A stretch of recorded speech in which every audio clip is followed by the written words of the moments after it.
Super happy to be here.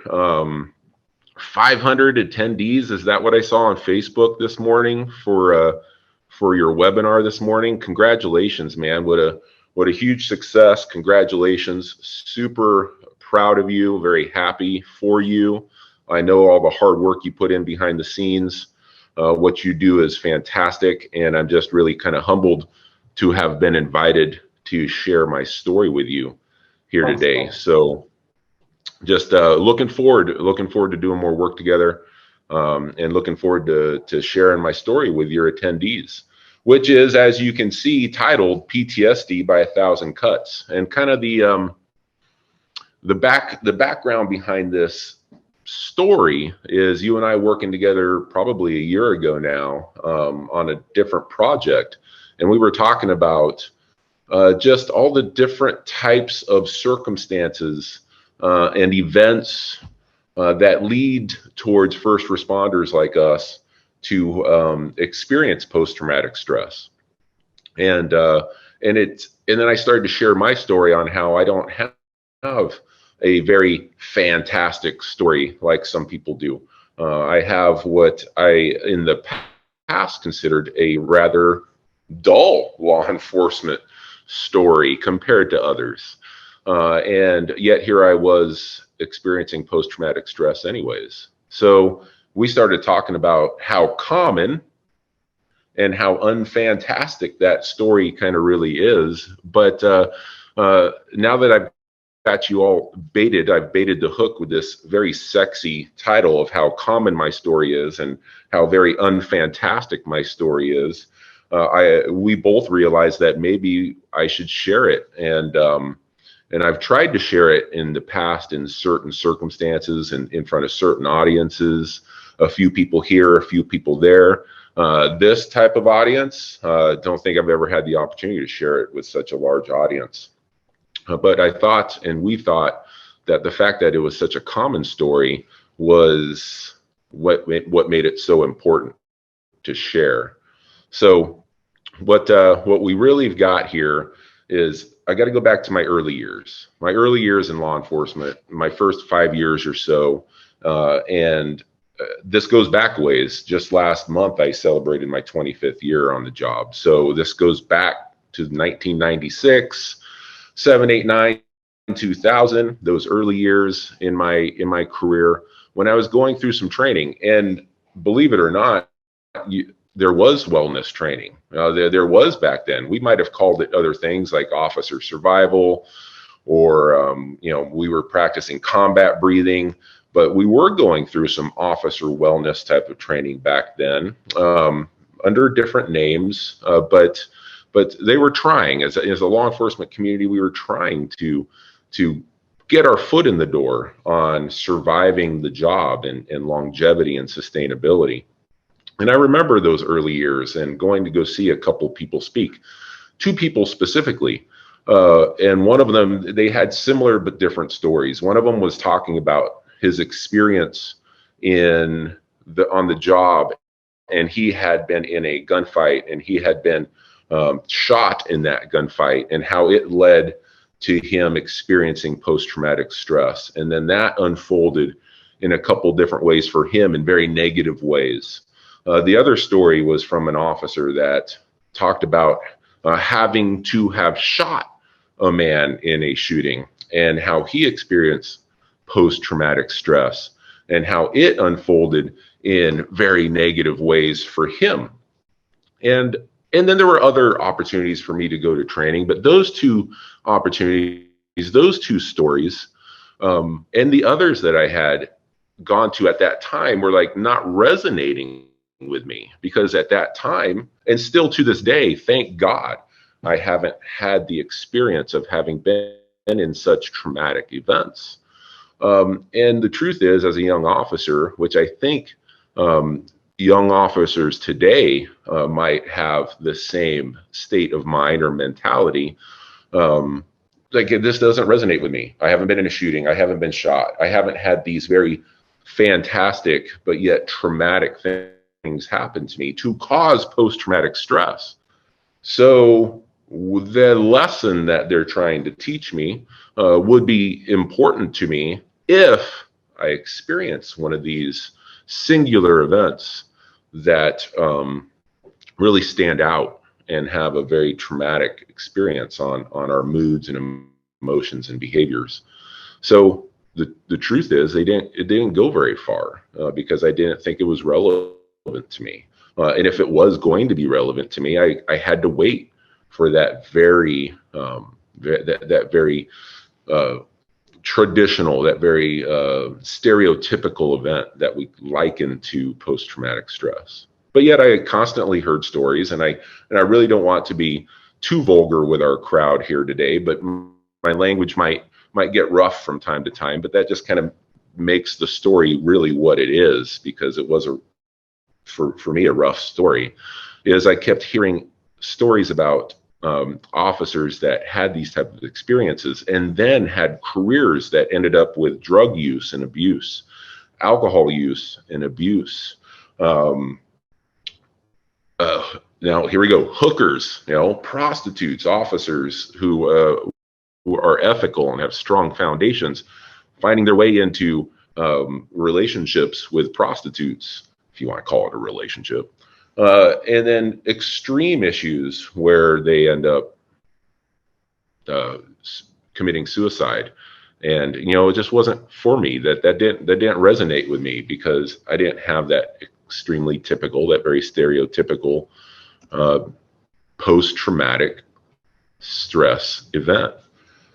Then there was a moment about 15 years into the job, roughly, where I'm heading to work. And I have been, over the course of those 15 years, experiencing stronger and stronger and stronger moods that were very negative.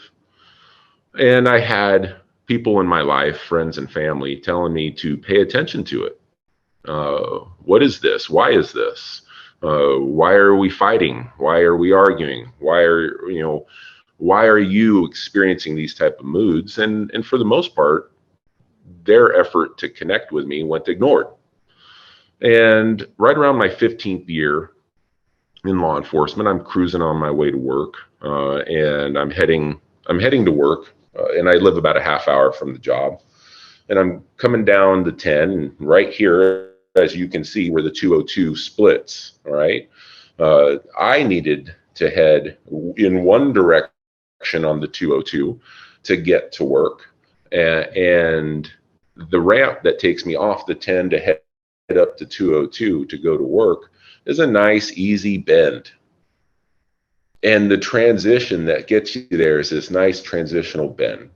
And out of nowhere, in my mind tells me, and I got to admit, taken by surprise in my mind, that my mind now is telling me that if I keep my current path on this ramp that bends to the east, ignore those signs. There's no east sign, but ignore those. I got to go east. If I take this ramp that bends to the east, but keep my current path, I'll leave the roadway at roughly 70 miles an hour, and I'll bet I will hit that power pole directly in front of me just off the ramp. And I'll probably die instantly. And while it wasn't necessarily, I think, and I'm no professional, but while it wasn't necessarily a suicide attempt, because I certainly didn't attempt it, I did make the turn, and I sit here today to tell my story. But it was the first time really in my life I had thought to myself, I don't need to be here. I thought to myself, why don't I call it quits early?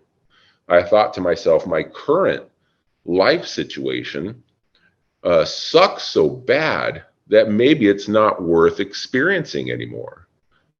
That's the first time in my life I had felt something like that, because for those of you that don't know me, and I'm assuming most of you 500 don't, I had grown up in a very positive life, a very positive life as a child, as a young adult, and for the most part, a very positive work life, humorous, very social, a handshake and hug type of guy. And now here I am wanting to launch myself off this freeway ramp to collide with a power pole. And I ask myself, how did I get here? How did I get here? Because for some reason in my mind, at that moment, my mind can't answer that question. Well, the answer to the question today is relatively obvious.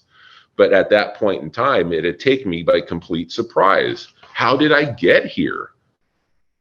Why did I have this thought? For Pete's sake, I want to drive myself off of a freeway off-ramp at 70 and collide with a power pole and hope I die from it?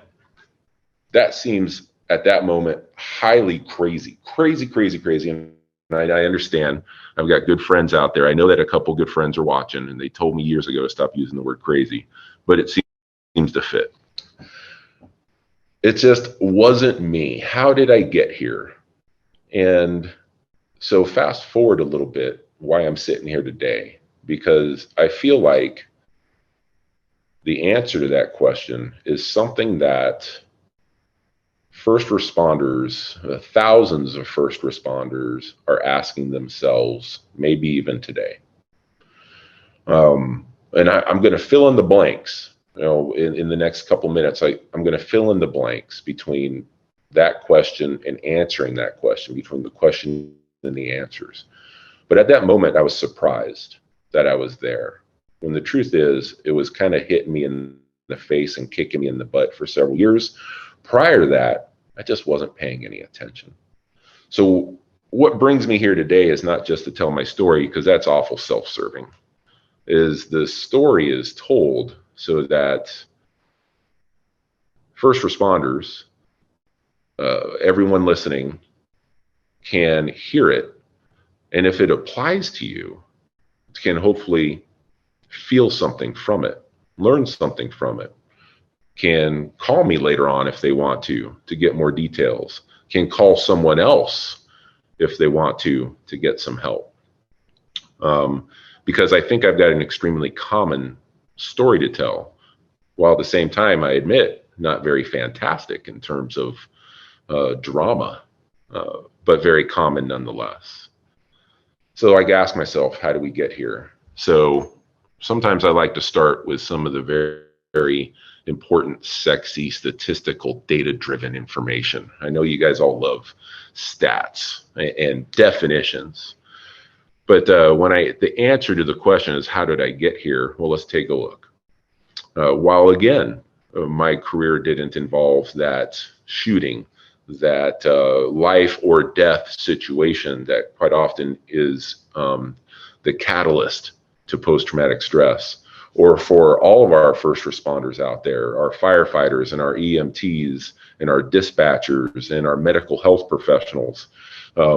You may not have experienced one of those very stereotypical events, but what you have experienced, I am positive, what you have experienced is something called critical incidents. In fact, you've experienced a lot of them. And I had experienced a lot of them in those 15 years leading up to that moment on the 202.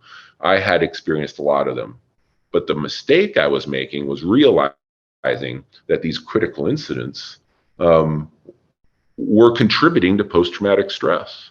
Death by 1,000 paper cuts, right? I have 1,000 paper cuts. I'm going to bleed to death. But I didn't know I was bleeding to death because it was just a paper cut. Well, here we are with 1,000 traumatic paper cuts over the course of time. But I didn't know I was experiencing or building the experience of post-traumatic stress until it was too late. So I'm hoping to open some eyes for some people so that they don't experience it before it's too late. So let's take a look at critical incident. Critical incident is an event that is out of the range of normal. Of course it is. Most of what we do is out of the range of normal as first responders, mental health professionals, people that respond to crisis and help people in their crisis. to resolve their crisis. These are all out of the range of normal. Of course we do. That's why we love our jobs. Like, we don't want normal at our job. This is part of the alpha dog that brings us to these type of professions. A critical incident is also any incident where the effectiveness of police, and again, plug in for you guys, EMTs, firefighters, dispatchers, your effectiveness and your response has a significant impact on the victim, on the victim's family, on the community. Hey, is that enough pressure on the community? Are you feeling the pressure yet? That it's your response to this moment that the community depends on, that the victim depends on. So talk about significant incidents, talk about critical events, talk about events and life situations that build expectations and ask you to fulfill them for a community. That's a lot to shoulder. So let's take a quick look at some other numbers. Again, people love numbers. Forgive me to all my first responders out of the medical world and dispatchers and whatnot. Looking up, researching numbers is a little bit of a pain in the butt. So I did it for my police officer friends. But I would encourage you guys to, if some of this strikes a chord with you, I would highly encourage you guys to look it up for your profession and see how it relates. For a police officer, the Department of Justice says we work roughly 26.4 years in a career. Our career lasts about 26.4 years, 26 and a half. In that time, according to New York University, in that time, we can experience one traumatic experience every other month. Every other month, a police officer can experience a traumatic event. According to Chopko, Palmieri, and Adams, a study from 2015, which either A is an amazing attorney law firm name or some 1970-something cop show, you know, that, hey, Chopko. No, poor humor. I really wish I can hear 500 people laughing back for me, because that would be very reassuring. But according to these folks, in this study from 2015, 188 critical incidents over the course of a 26-year career. That's a ton. That's a ton. It's a ton of incidents. I've even seen and heard numbers lately that seem to be even higher than that. In fact, I think it was the World Health Organization that said something about police officers or first responders might experience as many as 800 critical events over the course of time. That's a boatload of critical events. And most average citizens outside of the first responder world probably experience somewhere between 1 and 3. So it's definitely higher than the rest of our community. So if we take that same career, and these numbers are just for the Chandler Police Department. I work for the Chandler Police Department in Chandler, Arizona. So I wondered to myself, for my Chandler comrades here at CPD, I asked myself, what do we experience? So I looked at the last 5 years or so of calls for service. And over the last 5 years, here's the numbers. We've taken over 700,000 calls for service. And I thought to myself, well, if I went 25 years, all right, if the Chandler Police Department existed for 25 years and officers at the Chandler Police Department would experience over 3.5 million calls for service. So that is a boatload of experience. That is a boatload of exposure, many of them being critical events, right? Now, certainly this is not one officer experiencing 3 million. This is a group of officers experience over 3.5 million calls for service, but they're most of them outside of the range of normal, and most of them, the community and the victims, are depending on us to make a significant impact on their behalf. They rely on us to do our job well. And then also, it was interesting to note that not only are we asked to do our job well, but we're also, over the course of 5 years, been trying to do it faster and faster. So we have a response time that's about 4.5 minutes long to a priority 1 call, and that's a 2.5 minute reduction over the last 5 years. So as we respond to calls for service that are outside the norm, where people are relying on us to do our best, we're doing it faster and faster and faster. And we have to make real quick decisions. For our dispatchers here at Chandler PD, they take, in a year's time, they take 460,000 phone calls, either 911 or non-emergency. And it takes just over 1 minute for every one of those dispatched calls to be dispatched. Working harder, working faster, working under pressure. Our dispatchers, our victims, and our families and our communities out there in the world, out there in our communities, rely on our dispatchers because they have a very out of the normal range job. And getting an officer to the scene as quickly as possible is a significant impact that the dispatcher is responsible for. So again, shouldering a lot of responsibility. So those are 1,000 paper cuts. So these things, that is those events, those calls, many of them being out of the range, out of the normal range, many of them, if not all of them, we have community members relying on us. We have coworkers relying on us. We have supervisors relying on us. We have our agency relying on us. All of us shouldering the responsibility. And all of those have the opportunity of injuring us with another paper cut and another one and another one. So it started to develop for me. A change in moods and emotions, a change in attitude and behaviors. And again, for a long time, family and friends were trying to give me the warning. And when I say family, at the heart of my family today is my wife. She's a wonderful, compassionate, empathetic, and beautiful, strong woman. I don't think she's watching, so I promise you that's from the heart, and I'm not trying to earn brownie points. But so when I say family, I'm saying specifically my wife, who in November will be 19 years of being married. She was giving me the one person that I think is at the middle and at the heart of everything we do, has been working on me for years to try and get me to see something that I won't see. And I ignored her for quite a while. So these warning signs that she was trying to bring to my attention look something like this. What the experts say. And Dara, I honest to God mean no offense. No offense at all. I love you and I love your colleagues and your peers and what you do. For me, at that time in my life, when I was a younger man, what the experts had to say for me was far too clinical. Some of it didn't relate to me. It seemed awful clinical, awful medical, awful dictionary-like. And I couldn't relate it to human behavior. And I couldn't see it in my own behavior, no matter how much experts may have tried. But behavior like restless sleep and exaggerated startle response and hypervigilance, self-destructive behavior, traumatic dreams, boy, that was a big one for me. Feelings of fear, anger, shame, and guilt. Early on for me, some of this clinical stuff just didn't resonate with me, and I wasn't looking for it, and I wasn't hearing it.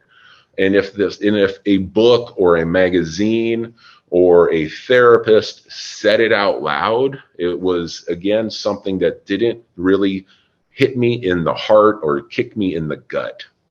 So I let it go, and I continued to let it go over time. And it resulted in me building upon bad behavior. So for me, when I look back on the story, it's now easier for me to relate these things to actual human behavior.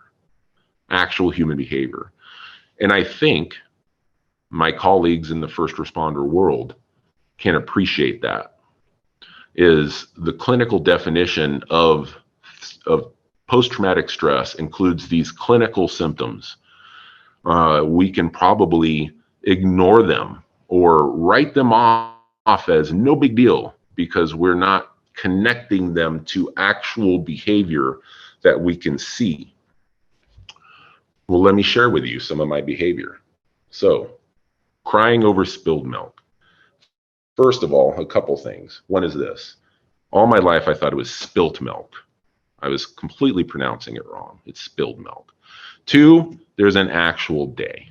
All right. There's an actual day, a national day of don't cry over spilled milk. It's February 11th. All right. If you didn't celebrate it in 2021, look forward to celebrating it in 2022. All right. Have a party, whatever it is, whatever you do to celebrate this type of day. But there's an actual, honest to God, national day of don't cry over spilled milk. When I was doing my research, I found it. I found it amazing. All right. It's amazing we're there. But let's talk about this behavior.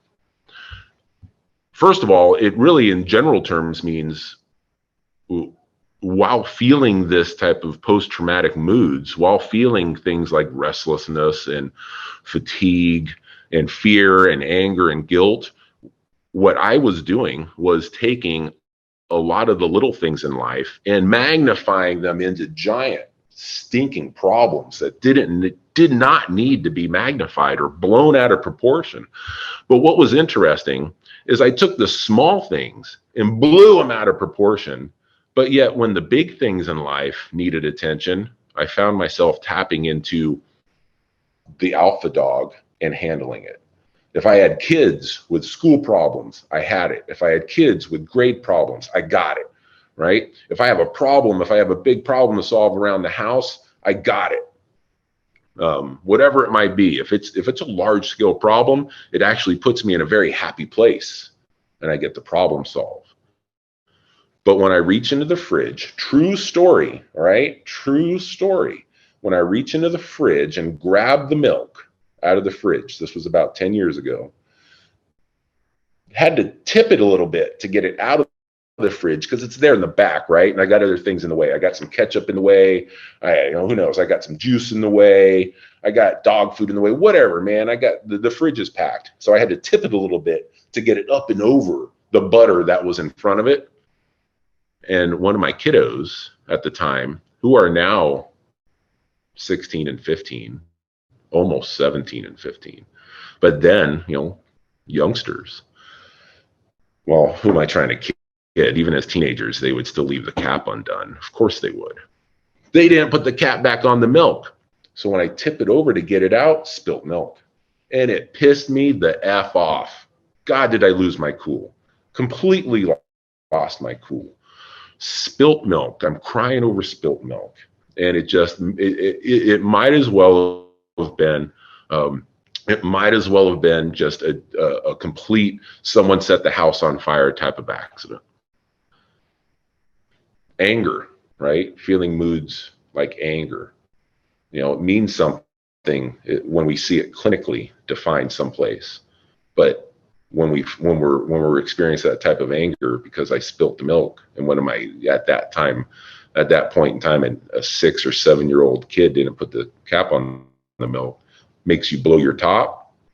Little things, the dog's barking.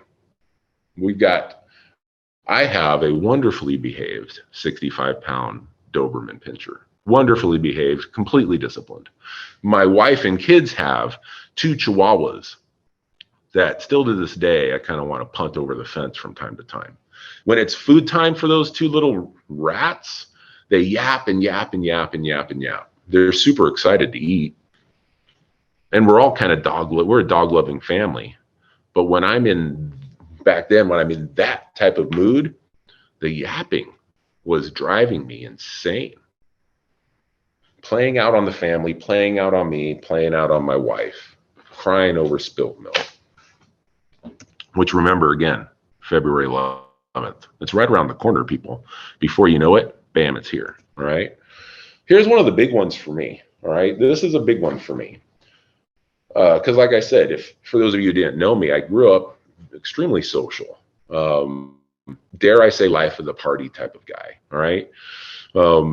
My job here at the police department in law enforcement for the state of Arizona, and another job I've got nationally is I get the chance to travel and speak.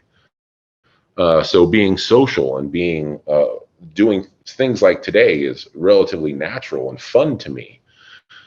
But when I was at the heart of this problem, I had this funny bone amputation. All right. I had just basically lost my sense of humor. And not just sense of humor in terms of being humorous, but I had lost my ability to have fun. And it was, as I think back on it, one of the things that really helped me realize that something was terribly wrong and I needed to change the way I was doing business, because this meant a lot to me. This meant a lot to me. And the post-traumatic stress that I was experiencing and had ignored for quite a long time had taken it. It had taken my ability to have fun. And I played this Jekyll and Hyde type of thing. I, for the most part, wasn't having fun. But when it was time for me to teach anywhere, it was like, put on the smile, give a good presentation, tell some one-liners, have a good time at it, and then go back home and be a dud, all right? Or go spend some time with friends and be a dud. Or go, I remember specifically several years ago, going to a Kid Rock concert. Kid Rock, kicking ass, right? Going to the Kid Rock concert, should have had a ton of fun there with my wife. Found myself migrating to the corner and basically hiding for lots of different reasons. Sound, lights, crowds, these things that used to fuel me and give me energy, boom, now put me into anger, anxiety, paranoia, and could not have fun. And then because I'm there with my wife and we should be having a great time, because I end up removing myself, not just psychologically, but physically. I end up removing myself from that fun. I end up all jealous about the fact that she got to finish the night and have fun. So this post-traumatic stress life I was living at the time robbed that, and it meant a lot to me. So here comes the language, everybody. Sorry, first responders, but I'm telling you, this is one of the big ones for me. This is one of the big behaviors for me that made me realize that as I look back on it, I was a much different person. I've never been the most empathetic person, but I used to, like I said, love people and socialize. But at the real heart, when I was at the real heart of my problems, those heavy years, everything turned into a fuck that type of attitude. Fuck this place, fuck this guy, fuck that bitch, fuck that boss, fuck this noise, fuck them, fuck me. Just in general, fuck that. That's what that was all about for me, right? It was, you're either with me or you're an against me type of attitude. It was just, it was a divide, and everyone became the enemy. And it worked. I'm sorry, I should say, I had to work hard to make sure that didn't become my loved ones or my prevailing attitude at work, so that it would end up causing me some heartache. I'd imagine, I know quite a few police officers, and I have known quite a few police officers, and I know quite a few firefighters, and I have known quite a few dispatchers, and I know that these folks I do know have experienced this, and I'm going to imagine that some of you watching have experienced it as well. So another prevailing type of mood that I played out quite a bit daily was, why don't you just listen? Why don't you just see it my way? All right. Why don't you just do what I'm asking you to do? Why don't you validate my feelings, is what I was saying to everyone that would listen, especially my wife. Why don't you just validate my feelings? And I got so angry when people wouldn't. If they wouldn't listen to me, or if they wouldn't see the world my way, my world paradigm at the time was fuck that angry mood, everyone's an enemy, no fun, no humor. Why don't you just see it my way? And when you don't, then you're not validating my feelings, because that's what I really want. All out front in public, when I would speak with people and family, what I would say is, I'm just trying to make my argument. I'm right. I'm trying to convince you that I'm right, and you should just accept the fact that I'm right. But what I'm really trying to say is validate my feelings. And eventually, sometimes I got placated, but eventually when things got really bad and there towards the end, and my wife stopped validating my feelings and holding me accountable, I got worse before I got better. And this is what I mean. Look at that Dwayne Johnson. Look at him. He's beautiful.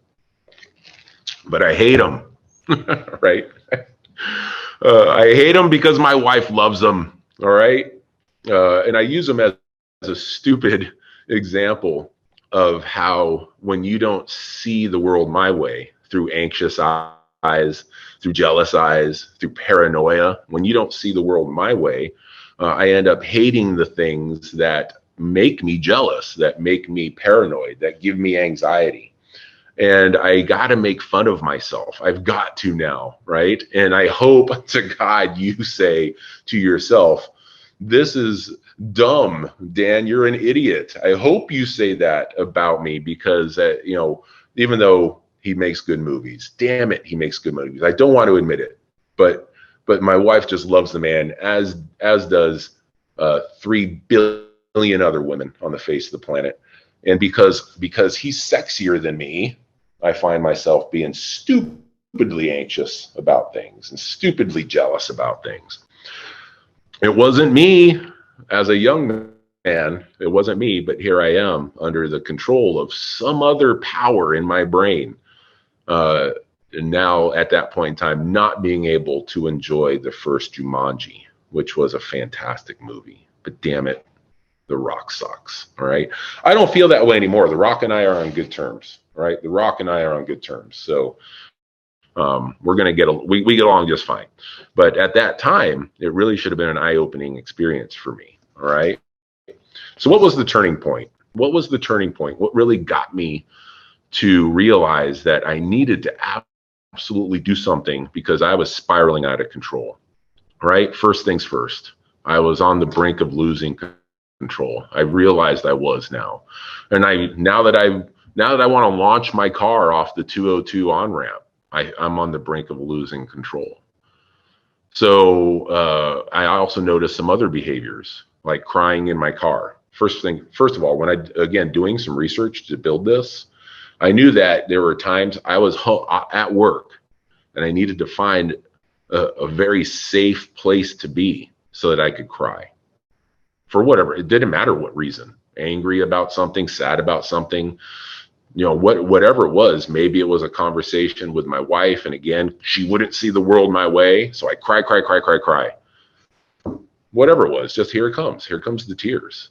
Now look, at least I'm not a teacher, because I was doing the research for this presentation, and there's an actual podcast called Crying in My Car, a podcast for teachers. God, I need to up my respect for teachers, because that sounds horrible. But here, this is when I recognized the turning point. So this is also another one. And man, you got to be with me on this one, because I argued with my brain quite a bit as to whether I was even going to share this, because it really paints me in a bad light, but I'm going to share it anyways. And that being said, I never acted on it. When I found myself angry over things, I thought to myself more than once, well, at least I've got this job. And this job at some point in time is going to give me the opportunity to take out my anger on something. And I went hunting. It never worked. It never happened. But I knew that I was on a job where at any given time, I might have to run. I might have to fight. I might have to drive fast. At any given time, this job's going to give me the opportunity to take this anger energy that I've got and explode with it. It never happened. It never happened, for liability purposes, I want to say that. But it never, ever happened. God, I think back now on how scary that is. How scary. I have too much respect for what we do as first responders, and the connection that we've got to authority and Constitution and the community and to our friends. And to know that at moments that I was jeopardizing that with my mood, just is not a proud moment. Not a proud moment at all. So also disconnected, not just with family and kids, but with friends, going to parties, being that hanging out in the corner, trying to avoid people. The sounds that fills a home just with daily stuff like homework and television, and the sounds that fills a backyard during like summertime barbecues began to cut through my ears like needles. And I don't know if I can explain this well enough, but I heard every layer of sound. I heard at home, I hear my kids arguing, and I also hear the dogs eating, and I also hear the television on, and I also hear the phones beeping with text messages, and I hear them all simultaneously in very frustrating and annoying layers of sound. And I heard every one of them distinctly in my brain. And at parties with laughing and music and bottles opening and cans opening and people splashing into a pool, every one of them was a very distinct sound that entered my ears like needles. And it forced me to become extremely disconnected from people around me, which wasn't me. And it wasn't me. How did I get here was the question. And then finally, the last bit of behavior that I recognized that was the turning point wasn't my behavior. It was my oldest girls. And we're on our way out one day and we're walking out the garage to leave the house. And for some reason, the garage door button isn't working. And she hits it 4 or 5 times and it's not working. And then she punches it, angry at it. I'm like, well, shit. That's me. That's me. I mean, at that time, a 10-year-old girl, a 9 or 10-year-old girl punching at something because it's not working right, crying over spilled milk. Yeah, that's me. That's not my young daughter. That's me punching that garage door opener. And I saw that and it was like, I'm an asshole. I am a horrible parent. God, do I suck. And it was a turning point. That helped contribute to the turning point. Those are the things. How did I get here was the question. The answer is those things. That's how I got there. These are the symptoms and the behaviors that people were trying to bring to my attention that I ignored. I got there because I had 1,000 paper cuts. I didn't have the shot at or shot someone, and I didn't have still to this day, 25 years, I don't have an extremely fantastic story to tell you that would lead to post-traumatic stress. I don't have that for you, but I have that 1,000 paper cut experience that contributes to it. So I wrap it up with this thing. I was thinking to myself how can I close this and give myself and everyone else kind of a little path to follow on things that I would recommend. Take it for the 2 cents it's worth, because I am not a professional. The things that I would recommend that help you get back on track. And I thought of Dara. I wanted to respect and pay tribute, Dara, to your island heritage. All right. So I thought of this acronym Aloha, and these 5 things worked for me. And they took years, mind you, years of to work. The first one is admit. Man, I had to admit, like, people were telling me that something was wrong, and I had to admit something was wrong. Unfortunately, for me, I end up admitting that after all this shit I just told you, right? And then now my oldest kid is exhibiting angry behavior that she learned from me. So my goal is to share this with you so that you can get to it early. Or if you've already taken care of yourself, go help a friend, right? But step number one is admit. Step number two is love, all right? If you can use the word love to describe your relationship with anything. I love my wife. I love my husband. I love my dogs. I love movies. I love boating. I love kayaking. If you can use the word love to describe your relationship with anything, that's what you got to hook onto. That's what you got to hook onto, right? You got to get out. You got to hook to those type of things. Dive into them and use them and do them to refill your positive battery, right? Outreach. I really thought about using reach out, but then I don't get aloha, right? So I got to be outreach. So you got to go find some professional help, all right? It's not always, sometimes you can probably help yourself, but I'm telling you, that's not the best way of doing it, all right? That's not the best way of doing it.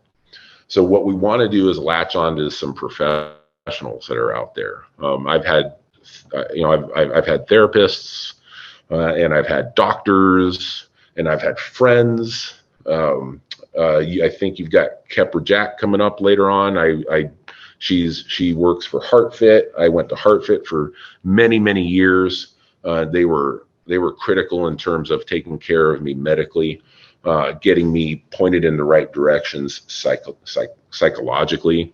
They were really good. So get out and get some help, because in this particular case, you're not the subject matter expert.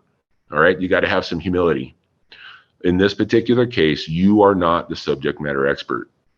All those other calls for service we talked about, where the community is trying to reach out to you for that out of the ordinary, outside the normal thing that they need managed, this is your opportunity to reach out to somebody else so that they can make a significant impact on your behalf to make you healthy. Adaptability. You're more than likely going to be asked to do things that you haven't done before, and that seem a little bit out of the ordinary in terms of treatment and self-care. It might be yoga. It wasn't until just a few years ago where I thought, yoga, oh, do I look like a hippie? Even if I wanted to, I couldn't grow a man bun. All right. But yoga has been awesome for me lately. It might be meditation. It might be just an overall reading books on wellness and what mindfulness is all about. It might be anything along these lines, that a handful of different things that my therapist asked me to do to help calm my nerves and all that good stuff. But again, you're not the subject matter expert. So trust in these people that you've reached out to, that they're going to ask you to do some out of the ordinary things, and try your best to adapt at it and do it well.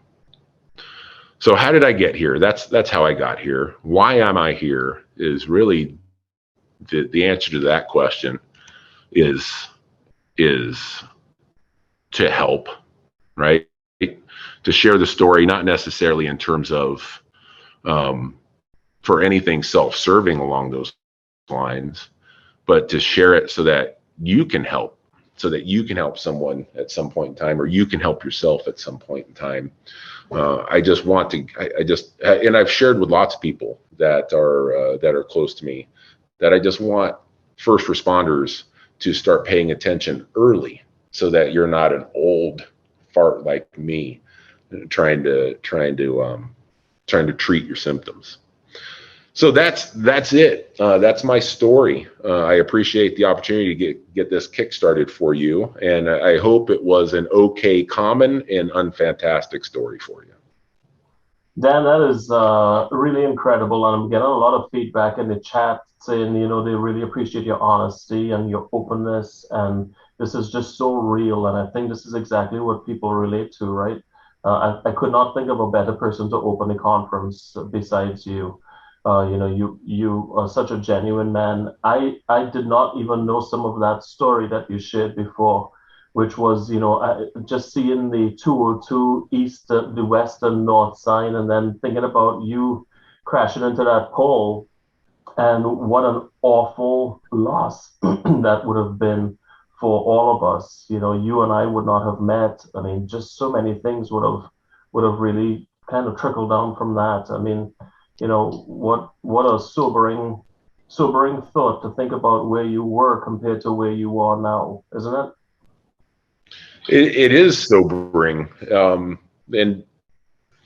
I don't know. I really don't know where I am now in terms of how much help I can be for anybody, but I know where I am now in terms of just how happy I am that I'm out of that dark place. And just to show you another example, and I don't want to take up a ton of the time, but about a year ago, my wife and I were swimming in our backyard, and we're talking about this topic and how far along we have come as a family. And she couldn't stop crying for 10 minutes. And I was awful confused as to, like, is this good? Is this bad? Have I again made my wife cry? And through the tears, she was trying to tell me, that this was all just happy stuff. Like, what she had told me was that even as things were getting better, she held this kind of dark place in her heart, waiting for it to go back to the way it was in a bad way. And at that moment, she realized that it wasn't going to, that we had succeeded at dragging myself out of this hole. And it made her cry. And at that moment, there was like such a huge relief. And then it doubled down the belief that what I was going through wasn't just me. Look at what I had done to my wife. Look at the anxiety and the heartache I had caused my wife, and stuff like that. So, yeah, I'm just glad I'm here, and I want other people to be here as well. And Dan, I wonder, and I want to ask you this. This is, I'm seeing so many comments here saying that you're mirroring their life, that just hearing your story reminds them so much of their own story, all this stuff, right? Uh, I know a fair number of people who would have taken that saying, look, I'm such a burden to my family, I'm such a burden to my community, I should end my life. I should make it better for everybody and take my life. How did you get through that to not get down that path of saying, look, I'm such an asshole, I'm having a real bad case of the fuck it's, right? And so now I can't come back. I've reached a point of no return. I'm just in this dark place. What kept you from doing that? So I wish that I had a very specific answer, right? So, but I think my best guess is I'm a religious man. Like, I have strong faith in God. I thank God that I had a strong upbringing. I have wonderful parents and family, and I thank God that I have an amazing wife. And those three things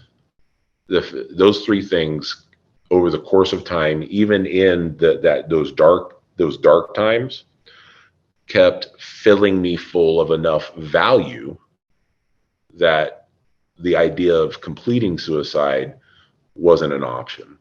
So I was lucky enough to have other people in my life to continue to make me feel loved and valuable. And I personally had never reached a point in time where I felt like I lacked value, or I was more of a burden than I was a benefit. So I'm just thankful that I never reached that point in time, but have a lot of empathy for the men and women who do reach that. Mm-hmm. And I know, for not everybody has faith or religion or spirituality in their life. And so, they are searching for something to try to figure out, hey, what do I latch onto? And I know that some people, they latch onto their family and latch onto their kids. But then, we also, you and I have heard this before from folks, right? Hey, my wife will find a better husband, my kids would find a better parent. I'm not worthy, I'm not deserving of having them look up to me or be or want to put up with me. Um, and that's when, we start to figure out, hey, what else could you latch on to, And I know that some folks become buried in work, and they become very entrenched in work. And this, I don't want to steal away from what you've said because I think this adds to it. But I think we need to look at the population of people who bury themselves in work because maybe they have home issues going on, just as much as people who call out sick because they have work issues going on that they don't want to face, right? Have you seen that as well in your experience? Yeah, I think when you do a little bit of research and you look at behavior cues that are red flags for um, yourself and coworkers that are experiencing wellness problems, is that absenteeism from work. And then just the opposite. Don't you ever go home? Mm-hmm. Right? You become polarized. You become polarized. And you are either trying your best to avoid work or you're trying your best to drown yourself in work. Mm-hmm. And I think back one step to the idea of spirituality, and while a religion might not be for everyone, I think, and if I were just to like take a stab and be philosophical, the idea of spirituality is quite often latching on or understanding that something is greater than yourself, Mm-hmm. right? So those things, if you're looking for something to latch onto, and definitely not work, I start thinking of things like charity. I start thinking of things like adopting pets. I start thinking of things like fostering pets. I start thinking of things like um, um, food warehouses, food kitchens, those type of things where you become a value Mm-hmm. and a benefit to someone else, and That's that's that's something else is greater than you. That's great advice, Dan. I mean, to just volunteer and do things that actually help to feed your soul as well as other people's souls, right? Mhm. This feedback that you get in here, I want to read a couple of these things to you. Hearing your story makes me feel heard. Like your story, I didn't have a typical traumatic experience, but what you would call a critical incident a lot at one point. Mentally, I was in a dark place and became very cynical and critical of my agency. We have a next person that said, and adding on to this, if not taking your life, these issues could lead to committing professional suicide, which I never heard that term before, but I like this. By excessive use of force, taking unacceptable risks, and so on. Incredible. I mean, that you probably could relate to that stuff where you may, hopefully didn't become complacent and then too risky, but you maybe experienced that or you've seen others experience that. I'm absolutely ashamed of myself and the state of mind I was in several years ago when thinking of things that would have led to professional suicide. I love my job, and without breaking my arm to pat myself on the back, I've been very good at it, which I think leads a little bit towards the idea of exposing yourself. If I think I would consider myself kind of like the stereotypical road cop, over 21 years on the street. Mm, So I loved nights, I loved weekends, I loved fast cars and chasing bad guys and stuff like that. But when my state of mind became dark and I found like this could be a release, right? The adrenaline I feel at work could be a release from the anger I'm experiencing psychologically. Man, mhm. I thank God that I didn't ruin my career and damage the reputation of law enforcement. Yeah, this is such an important topic, my friend. Well, this, you know, hearing yours and seeing the homage to Aloha, which I really appreciate, and I know that we have quite an amazing Hawaiian contingency on today. I see lots of my friends from Maui PD as well as Kauai PD. We have Honolulu. We have sheriff's department over there. We have a ton of people. So I think that you not only reached out to my hut, but to everybody else's hut here too, to pay homage to that. That really is good.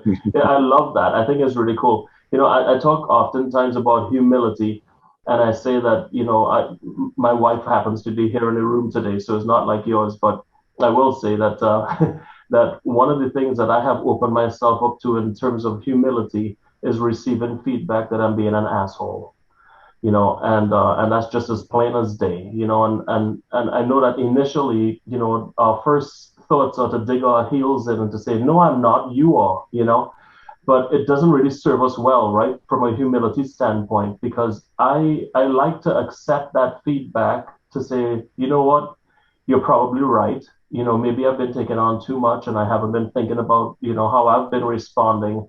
And so to get feedback like that, I think for all of us is very important. Yeah. I'm sure that And be humble enough. Yeah, I would add, be humble enough to accept the positive stuff as well. Like, in late nowadays, hey, we're in a great place. Thank you for working so hard to get yourself out of that dark spot. Be humble enough to be like, thank you very much. That means a lot to me, because that keeps my positive energy hmm fueled. hmm yeah, once again here, I mean, this is, it's the reverse of suicide by cop. Interesting, somebody says. And as a supervisor, seeing my staff struggle is hard, and stepping in to help them is important. And some people are worried about overstepping their authority when helping staff. But this person works on making sure that their staff is able to go home safely to their family. What happens when people don't want to return home to their family? Because they don't feel as though they want to be that green-eyed monster going through the doorway, the Hulk, as I like to call it sometimes, and your family is walking on eggshells, and so you try to avoid going home. Well, what do we tell any other consumer in a suicide attempt type of call? We tell them that being alive for your family is absolutely better than whatever condition you're experiencing right now, right? Whatever the situation you're in right now is bad, but killing yourself, it would be worse for your family. So you bet. Yeah, I'm angry, I'm moody, I'm anxious, I'm jealous, I'm paranoid. But that type of dad is better than no dad.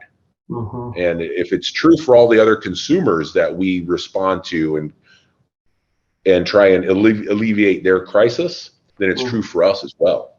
hmm Yeah, thank you, Dan. You could go ahead and read the rest of these comments here. You'll see them in chat, but your talk obviously is very impactful. So thank you very much, my friend. Great seeing you. Great being with you, and I look Thanks again. forward to seeing you again soon.